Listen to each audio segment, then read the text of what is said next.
అనుమతులు ఎందుకు ఇవ్వరు? 50 సార్లు ఢిల్లీ వెళ్ళినా స్పందించరేం? తుమ్మిడిహెట్టు మెట్రోను కిషన్ రెడ్డి అడ్డుకుంటున్నారు. మెట్రో విస్తరణ RRR కావాల్సిందే. 75 లక్షల టన్నుల ధాన్యంలో 50 లక్షలు కొంటామంటే ఎలా? ఇప్పుడు 75 లక్షల టన్నుల ధాన్యంలో 50 లక్షలు కొంటాం, మిగతాది మాకు సంబంధం లేదని చెప్తుంది కేంద్రం. మరి అట్లనే రాష్ట్రం నుంచి వచ్చే ఆదాయాన్ని కూడా వద్దని చెప్పండి. మరి కొనకుండా రైతులను ఇబ్బంది పెట్టుకుంటా మళ్ళీ ప్రభుత్వం మీద బురద జల్లుకుంటా ఈ రాష్ట్ర ప్రభుత్వం మీద ఇటువంటి పనులు చేస్తున్నది.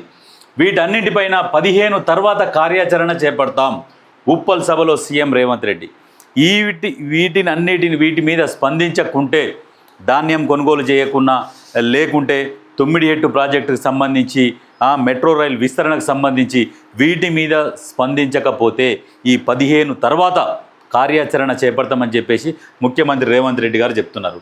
అయితే ఇక్కడ ఏంటంటే బీఆర్ఎస్తో కిషన్ రెడ్డి చీకటి దోస్తి, చర్చలకు రాకుండా మహారాష్ట్ర సీఎంని అడ్డుకుంటున్నది ఆయనే. బీఆర్ఎస్తోని అంతర్గత ఒప్పందాలు, చీకటి ఒప్పందాలు చేసుకొని మహారాష్ట్ర ఆ సీఎంని కలవకుండా పావులు గదుపుతున్నాడు.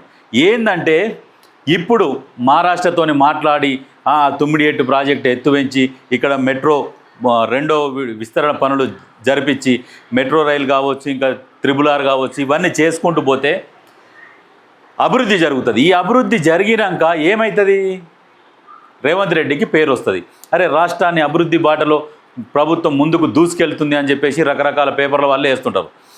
ఇవన్నీ చూస్తే తట్టుకోలేరు, ఇక భరించలేము. ఎందుకంటే ఇప్పుడు నెక్స్ట్ ఆయనకు పేరు వస్తే ఇంకా 10-20 సంవత్సరాలు ఆయననే అధికారంలో ఉంటాడు. ఎట్లాకెళ్ళి ఏం జరిగినా అభివృద్ధి మాత్రం జరగనీయొద్దు. అభివృద్ధి జరగనీయకుండా అభివృద్ధి చేయట్లేడని విమర్శలు చేయాలి అనే ఒక పట్టుదలతోని ఇద్దరు కలిసి మంచిగా పనిచేస్తున్నారు. ఎవరు? కిషన్ రెడ్డి, ఈ బీఆర్ఎస్, ఈ అంతర్గత ఒప్పందంతో. అంటే వీళ్ళ పంచాయతీలు, వీళ్ళ చీకటి ఒప్పందాలతోని రాష్ట్ర అభివృద్ధిని అడ్డుకుంటున్నారు. కొంచెం అన్న సిగ్గు ఉండాలి. రాజకీయాలు చేస్తే రాజకీయాలు చేయాలి, కానీ ఈ అభివృద్ధిని అడ్డుకుంటున్నారు. చూసిరా, ఈ అభివృద్ధిని అడ్డుకుంటే ఖచ్చితంగా మసి అయిపోతారు. కిషన్ రెడ్డి గారు, మీరు ఎంపీగా ఇదే లాస్ట్, గుర్తుపెట్టుకోరి. మళ్ళా ఎమ్మెల్యేగా గెలవరు, ఎంపీగా గెలవరు.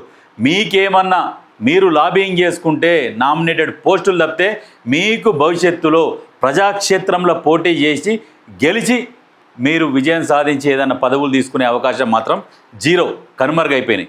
ఇక ఎక్కడ కూడా భవిష్యత్తులో మీరు ఇక పోటీ పడే పదవులలో మాత్రం ఉండరు. ఏది ఉన్నా నామినేటెడ్ పదవులు తీసుకొని మీరు ఆధిపత్యం చెలాయించవలసిందే తప్పితే అంతకు మించి ఏమీ ఉండదు. అయితే ఈ విషయం బీజేపీ కార్యకర్తలే చెప్తున్నారు క్లియర్గా. ఏది?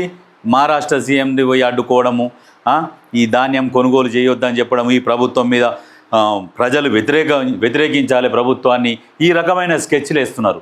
ఎందుకంటే ప్రభుత్వాన్ని వ్యతిరేకించాలి, నెక్స్ట్ ఏమైనా అధికారంలోకి వస్తామేమని ఆలోచన ఉన్నది. కానీ బీజేపీ ఆ పగటి కళలు మానుకో. కిషన్ రెడ్డి, నువ్వు ఎన్ని రోజులైతే రాజకీయాలలో ఉంటావో గుర్తుపెట్టుకో. తెలంగాణలో మాత్రం అధికారం కాదు, అధికారానికి ఇంకా ఎన్నో కిలోమీటర్ల దూరం ఉంటారు, దగ్గరలో కూడా కాదు.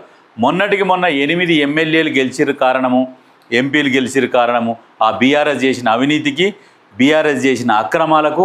సరే ఓనుకోనికి ఇక గుడ్డిల మెల్లి అన్నట్టు మీకు కొంతమందిని మిమ్మల్ని గెలిపించారు. నెక్స్ట్ ఎలక్షన్లల్లో ఈ రేవంత్ రెడ్డి అభివృద్ధిని చూసి మీకు ఒక సీటే వస్తుంది. 8 ఎమ్మెల్యేలలో ఒక్కటే వస్తుంది, అది కూడా ఒక గోషమాల వస్తుంది, మిగతా ఏది రాదు, గుర్తుపెట్టుకోరు.